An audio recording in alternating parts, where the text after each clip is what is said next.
Yo, what is going on, Headliner Nation? I've got some good news and some bad news for you, and let's start with the bad news. Tight ends are still as inconsistent as they've been all season long. We have not seen any pickup at the position so far. There's some big games from guys, and then they disappear in other games. But the good news is that the position is no worse off now than it was at the beginning of the season either. Unfortunately, this is probably going to be a trend all season long.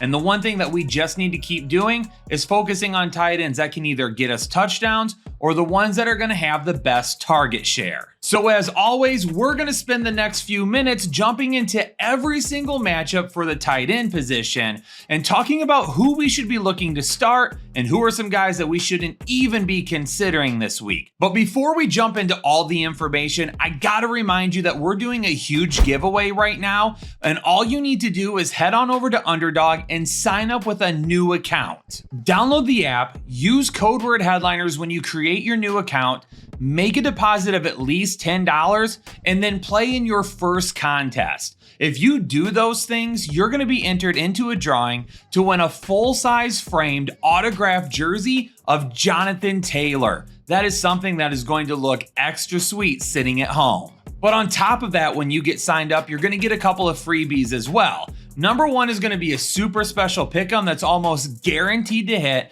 that you can use along with all the other pick'ems that we talk about during the week, so you can start building up that bankroll. And then number two, you're going to get a deposit bonus of up to $1,000 by using our code. And first up is going to be Denver and New Orleans on Thursday Night Football, and Lucas Krull took over as the tight end one this past week for the Denver Broncos, but they've kind of been sorting through those guys pretty religiously to begin the season. One guy's the tight end one, and then someone else is the very next week. New Orleans allows the 6th most receiving yards to the tight end position, but really with what we're seeing right now with Denver, I don't know if I'm willing to risk it. Maybe if you're filling out like a DFS lineup, maybe Lucas Krull is someone you could take a look at, or maybe a pick'em for him, but I'm absolutely not going to risk it in a redraft league. Unfortunately, last week with Spencer Rattler starting at quarterback, it didn't lead to a whole lot of targets for Juwan Johnson or Foster Moreau. They only combined for 5 total targets, even though they had the biggest plays of the day. And once again, you could try to utilize one of these guys in week 7, but who is it going to be? Juwan Johnson has the most touchdown upside. Foster Moreau may end up having the best floor, whether it's in the open field or prior to getting into the red zone. Moreau isn't nearly as big of a threat in the red zone as what Johnson is, so he may be a little bit more consistent on the floor, while Johnson could be a little bit more consistent with the ceiling. All right, Hunter Henry, I'm ready to get hurt again. You showed up last week in Drake May's first game, scored a touchdown, second on the team in targets, and we've seen it happen time and time again, where Hunter Henry gives us a fantasy viable game and then disappears for weeks. Well, you know what? I'm ready to take another shot, because with Drake May at quarterback, maybe it stays a little bit more consistent, and I would give anything for that going up against a Jacksonville team that has allowed the most touchdowns to tight end so far this season. There's definitely risk with starting Hunter Henry, but I'm ready to take that risk once again. Evan Ingram looked great in his return from injury last week, and now he goes up against a New England team allowing the 9th most receiving yards to the tight end position. If he can be number 1 or 2 on the team every single week in targets, he's going to have one of the better floors of any tight end in fantasy football. He won't ever have the ceiling, just like last season, because he's not going to score touchdowns enough, but he will be safe enough that we can be starting him every single week, and we'll be okay with that outcome. Man, it's almost like if Seattle were to give Noah Fant enough targets every single week, he would give him consistent production, but they just don't do that. He has 2 games this season where he had at least 6 targets. Both of those times, he finishes a top 12 tight end. He has 4 games this season where he had 4 or fewer targets.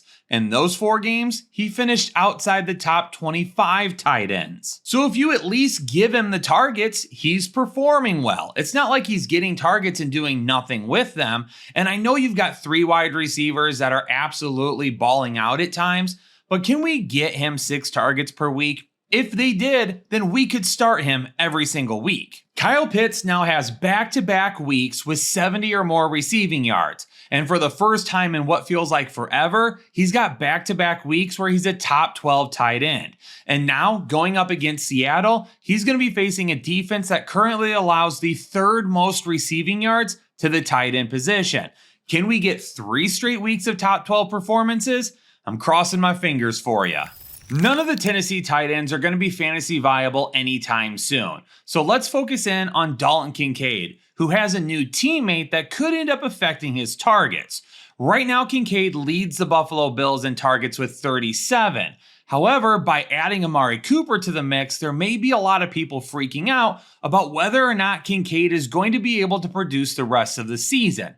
Now, my hope is that Kincaid maintains his target share, because by adding Amari Cooper, you could take away from Marquez Valdes-Scantling, who was actually just released. You could take away from Matt Collins, and you could take away from Keon Coleman, and then Khalil Shakir, Amari Cooper, and Dalton Kincaid can keep those targets. And if that were to happen, hopefully the efficiency and some big plays start to show up for Dalton Kincaid. Because what it feels like right now is that opposing defenses just aren't respecting the deep ball. And with Amari Cooper being able to make those plays down the field, that could end up happening. And if it does, it could leave some more room for Dalton Kincaid. But we're going to have to figure out over the next couple of weeks exactly how this is going to play out. Mike Gesicki has all but disappeared from fantasy relevancy for Cincinnati at this point. Drew Sample, Mike Gesicki, and Eric all played 20 or more snaps last week, and they all ran 13 or more routes. They are all rotating evenly, and unfortunately, it would be a major coin flip to try and figure out which one on a weekly basis would help you. David Njoku wasn't on a snap count last week, and he saw 7 targets. I was all in on David Njoku in this matchup, and that was even before Amari Cooper was traded. And now I'm definitely in on David Njoku, and he's going to be my Manscaped must-start tight end for the week. Cincinnati is allowing the 2nd most touchdowns and the 5th most fantasy points per game to the tight end position right now. And there is going to be some extra targets for David Njoku moving forward. Hopefully Elijah Mitchell and Jerry Jeudy are enough on the outside that David Njoku doesn't get bombarded over the middle. But there's about to be so many targets to him that he could find himself as a top 5 tight end every week based on that volume alone.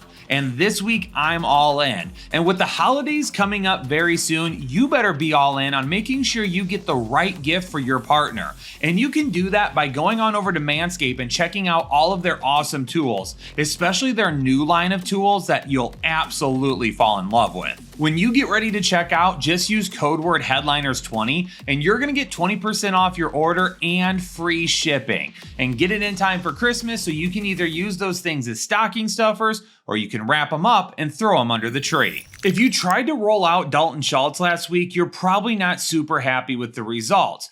But he did have 8 targets, which was 2nd most on the team. And now he gets a matchup with Green Bay that's likely to be a lot of neutral game script or a lot of back and forth, and they allow the 5th most receiving yards to the tight end position. So if you're having troubles at the tight end spot, honestly, there may not be a whole lot better options out there than Dalton Schultz, who if he gives you 6 to 8 targets once again, should have a pretty decent floor. Let's just hope that he catches a few more of those this week. Last week, Tucker Kraft only had 4 targets, and he caught 2 of those for 13 yards. And this is what's going to happen in this Green Bay offense. It's the same as the wide receivers. Right now, the only guy that you can trust on their offense is Jayden Reed. But then after that, you got some touchdown-dependent plays that you kind of want to see big plays out of. Now, Dontavian Wicks, he's going to be done for a couple of weeks, it looks like. Because of that, Tucker Kraft could make his way back up into a little bit more consistency. But you've got Christian Watson back, you've got Romeo Doubs back, Jayden Reed running the ball with Josh Jacobs. Tucker Kraft is going to still be pretty volatile every single week, but he's going to give you some good weeks as well. With Tyler Huntley at quarterback, Jonnu Smith saw 8 targets back in week 5. If he can get 6 to 8 targets once again in this matchup against Indianapolis, he should absolutely be close to top 12 potential if not secured right inside of it. Maybe a little big playability, but definitely a decent floor with that many targets if Tyler Huntley continues to look his way. Joe Flacco's been looking towards Mo Alie-Cox a little bit more often, but it hasn't been super consistent. And we also don't even know who the quarterback is going to be this week. So unfortunately, right now, we're going to be skipping all the tight end options in Indianapolis. Now, if for some reason Joe Flacco ends up starting, this isn't the best matchup in the world for Mo Alie-Cox, but he could see some targets in the red zone.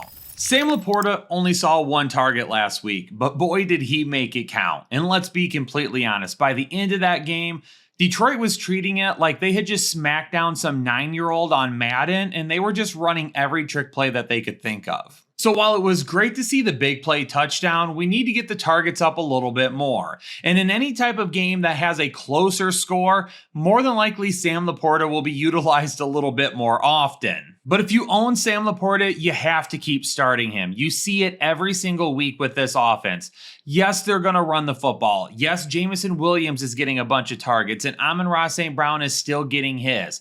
But this may be the best offense in all of football. And because of that, you've got to start Sam Laporta and just hope that he stays a little bit more consistent the rest of the year. And really for Minnesota, until TJ Hawkinson makes his return, I probably won't be taking a shot at any of those tight ends.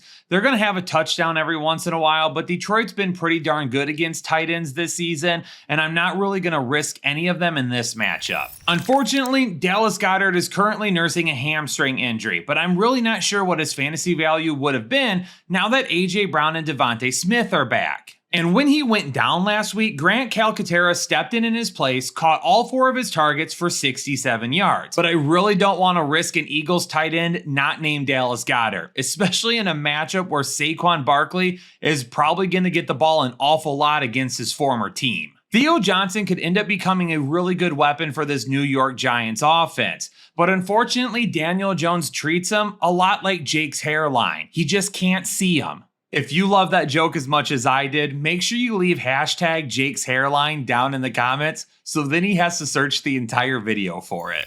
Brock Bowers finds himself on the short list of tight ends that you can absolutely trust every single week. And yeah, he had a couple of stinkers this season, but more times than not, he's getting looked at quite a bit in this offense. And with no Davante Adams for the rest of the season, you can expect those targets to continue. And now he gets to face a Los Angeles Rams team that allows the most fantasy points to the tight end position. But with Colby Parkinson and his role in this offense, the only thing that's consistent about him is the inconsistency. Hopefully the usage that we saw for Ja'Tavion Sanders last week continues throughout the rest of the season.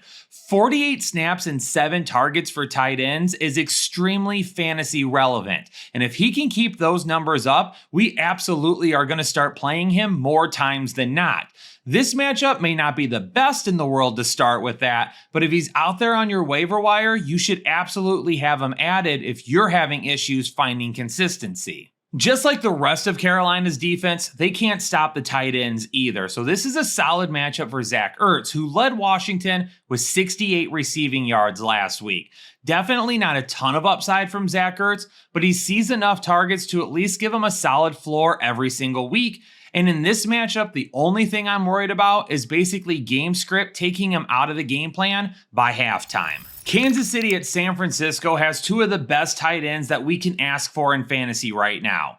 Travis Kelce has a little bit of a lower upside just because the big plays don't seem to be there, but he's going to be getting tons of targets now that Rashee Rice is lost for the season. So for Travis Kelce, we're definitely going to keep rolling with him. For George Kittle, he's obviously a start, and he's got one of the highest upsides of any tight end in the league. And one thing that's really changed for him this season is his floor has been super safe as well. If that keeps up, he could end up blowing away the number 1 tight end position by quite a few points. Well, for this matchup, I was going to talk about how Pittsburgh allows quite a few yards to the tight end position, and how Tyler Conklin should see quite a few targets, and he could be on track for a top 12 option this week. And then the Jets went and traded for Devontae Adams. That's out the door, and Tyler Conklin should not be in any of your lineups this week. And for Pat Freiermuth, I mean, listen, I don't understand what the Steelers are doing. And we'll talk about how Russell Wilson's now going to be the starter instead of Justin Fields. And I've already talked about, I don't know what they're doing with George Pickens. They're not using Jaylen Warren. And Pat Freiermuth is getting like 3 targets a game. This offense is a complete mess. And I don't know what's going on with Mike Tomlin, because I've always defended him as being a really good NFL coach. But this season, he just doesn't seem to have control over his offense. And it's something that he needs to do soon, or this could be a wasted season for Pittsburgh. It was great to see Mark Andrews find the end zone last week, but by this time, nobody was starting him anyway. And I really don't know how we can rely on any tight end from Baltimore until we start to see these games pop up for multiple weeks in a row. I don't need 60 or 70 yards in a tight end from Mark Andrews every single week, but we need to start seeing 45 to 65 yard performances with multiple catches. That at least establishes a decent floor for us, and then we can start putting him back in our lineup. And Isaiah Likely is just going to be big play dependent probably for the entire season. He's going to give you 2 or 3 fantasy points one week, and he's going to give you 23 the next. Baltimore is currently allowing the most receiving yards to tight ends. I mean, they allow the most receiving yards to everybody at this point. But for Cade Otton this week, he plays a lot of snaps. He sees a decent amount of targets. Last week, he did have a touchdown, which was really the only thing he ended up doing. But this week could be way more volume dependent for him, and he could have a really safe floor. For the Los Angeles Chargers, Hayden Hurst is nursing an injury, so Will Dissly is going to be the primary tight end, and we'll probably see a majority of the snaps this coming week. That definitely could lead to some success for him, but it's a little too risky for me to try and want to roll out anyway. If you're in super deep leagues and you're looking for a tight end, then maybe Will Dissly could give you a shot. But anything in 12 teams or less, I'm staying away from it. And Trey McBride is right in that group with George Kittle and Brock Bowers as the most reliable tight ends that we've had so far this season. So sign me up for some Trey McBride this week. He's coming off of a big game last week, and Marvin Harrison Jr. may not be ready to go. And if he isn't, that's just more target share available to him. Yo, Headliner Nation, hopefully you all enjoyed this video. And I know tight end has been super frustrating this year, but hopefully these videos are helping you try to sort through that chaos a little bit easier.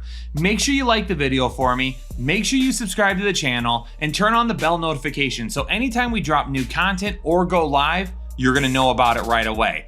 I'm gonna get out of here though. I'm gonna go work on wide receivers for you all. Stay safe, stay healthy, and I'll catch you all on the next episode of the Fantasy Headliners.